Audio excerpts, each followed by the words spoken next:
यो चिठी लेखे आज तिम्रो लागि हाल खबर के छ मलाई चासो छैन। लाग्थ्यो बलियो छ हाम्रो प्रेमको डोरी, तर खासमा कपासको धागो रहेछ। जहाँ छोड्यौ तिमीले आज त्यही छु म, मलाई तिम्रो मायाको खाँचो होइन। म एक्लै हिँडे कति काँडे तारमा, तर फर्केर फेरि त्यही बाटो गइन। भन्ने गर्थ्यो यो मौनताले हामी टाढिएको त भनिँदैन, तर भोकाएका मेरा पानाहरू आज तिम्रो यादले भरिँदैछ।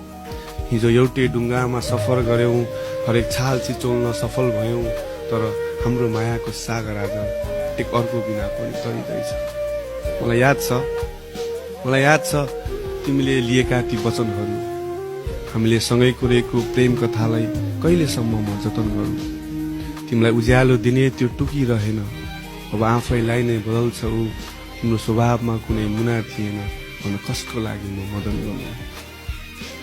कहाँ सक्थ्यो होला र सोध